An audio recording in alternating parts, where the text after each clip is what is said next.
Secretary Noem, the White House Deputy Chief of Staff recently said that the Trump administration is actively looking at suspending habeas corpus.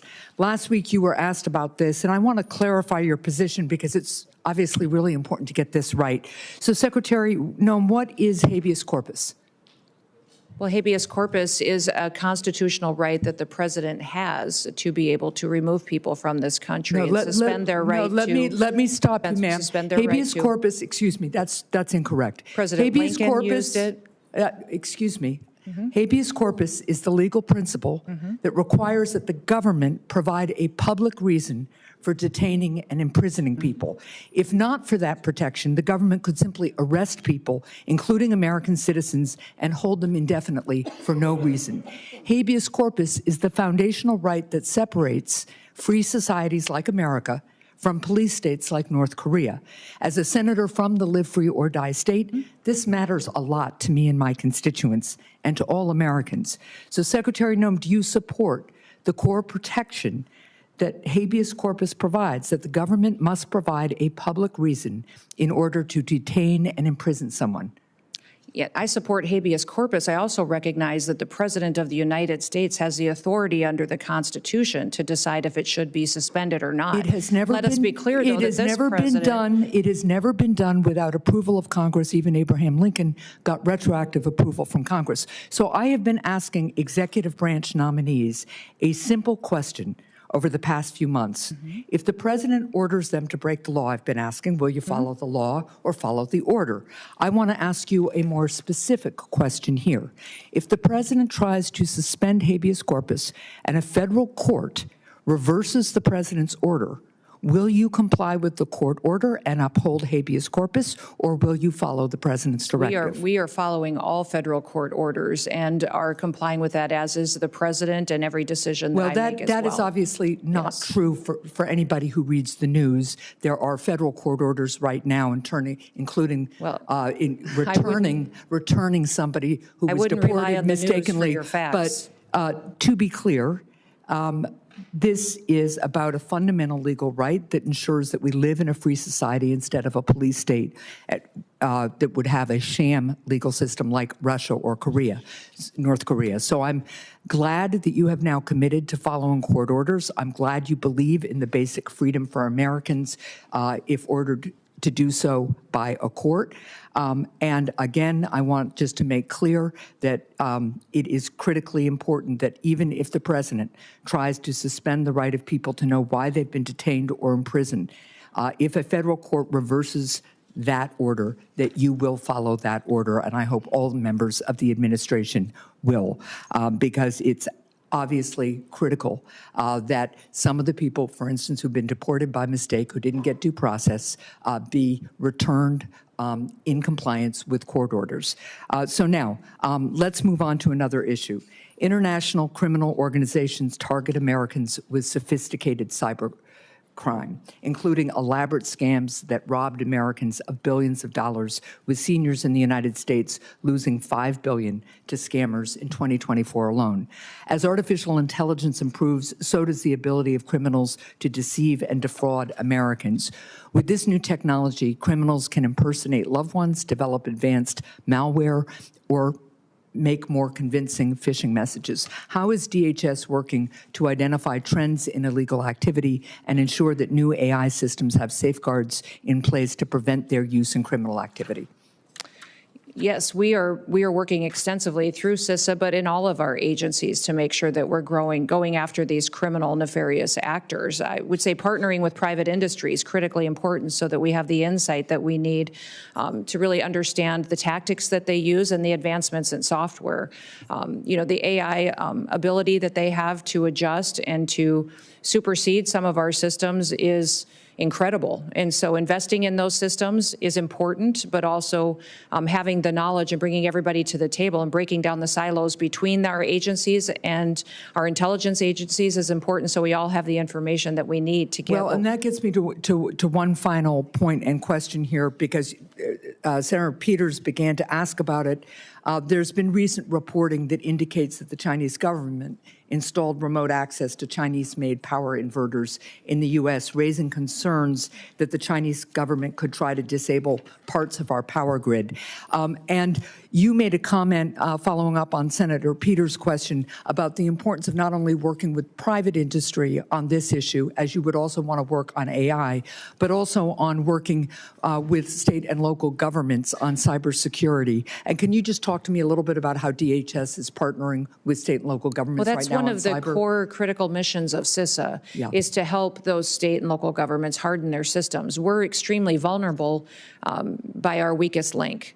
And so when you have a small state that doesn't have the resources it needs to invest in these security operations, then they're vulnerable to attacks and hacking attempts, and they can access our systems. If they have a contract or a system that interfaces with the federal system, it makes us vulnerable as well. So we are responsible for 10 of the 16 critical infrastructures under the Department of Homeland Security, and making sure that China can't come in and shut down our electrical grid, our water systems, things that people rely on every day for their day-to-day lives is very important. So that's why we need these kind of partnerships, is to make sure that we're secure all the way down to our smallest actor that participates. Well, I appreciate that, and I appreciate working more with you on that. Thank you. The room was silent, but the tension was palpable as Senator Maggie Hassan of New Hampshire opened a line of questioning that goes to the very heart of what it means to be an American.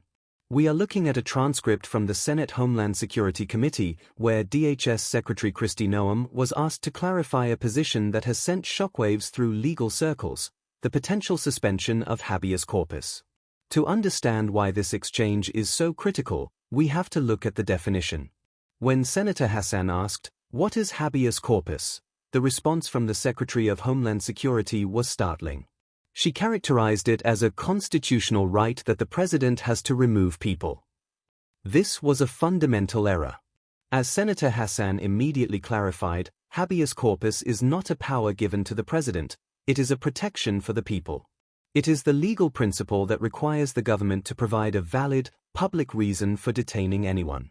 Without it, the government possesses the unchecked power of a police state, the ability to arrest anyone, including citizens, and hold them indefinitely without trial or explanation. Hassan's insistence on this point is not just semantic. It is a defense against the transition from a free society to something resembling the regimes of North Korea or Russia. Historically, the suspension of habeas corpus is a break glass in case of emergency measure, used only in times of rebellion or invasion. Even then, as the senator pointed out, history shows that even leaders like Abraham Lincoln sought retroactive approval from Congress. The suggestion that an administration is actively looking at suspending this right without clear, constitutional boundaries represents one of the most significant shifts in executive philosophy in modern history. The confrontation shifted to the practical application of the law. When asked if she would follow a federal court order if it contradicted a presidential directive to suspend habeas corpus, Secretary Noem asserted that the administration is following all federal court orders. However, the senator was quick to push back, noting that recent news cycles have shown numerous instances where court orders regarding mistaken deportations were ignored or delayed. This highlights a growing friction between the executive and judicial branches, a checks and balances crisis that could redefine the limits of DHS authority in 2026 and beyond. But the hearing didn't stop at constitutional theory. It moved into the digital trenches of 2026. Senator Hassan highlighted a staggering statistic: American seniors lost $5 billion to scammers in 2024 alone. With the rapid evolution of artificial intelligence, these cyber syndicates are no longer just sending suspicious emails. They are using deepfake technology to impersonate family members and developing advanced malware that can bypass standard safeguards. Secretary Noem's response focused on CISA, the Cybersecurity and Infrastructure Security Agency, and the need to break down silos between agencies. This is a recurring theme in legislative oversight. The silo effect refers to the failure of different government branches to share intelligence effectively. In the age of AI, where a virus or a scam can evolve in milliseconds, a siloed government is a vulnerable government. The Secretary's admission that private industry partners have better insight into these tactics than the government itself is a sobering reminder of the current state of our national defense. Perhaps the most alarming portion of the hearing involved the weakest link in our physical infrastructure, the power grid. Recent reports indicate that the Chinese government may have installed remote access points in Chinese-made power inverters across the United States. Think about the scale of that threat. If a foreign adversary can remotely disable power inverters, they can essentially turn off sections of the American economy and life support systems at will. The Secretary's explanation was candid. We are only as strong as our smallest state. Small local governments often lack the resources to harden their systems against state-sponsored hackers from China or Russia. Because these local systems often interface with federal networks, a single vulnerable contract in a small town can provide a backdoor into the entire federal infrastructure. DHS is currently responsible for 10 of the 16 critical infrastructures in the U.S., ranging from water systems to the electrical grid.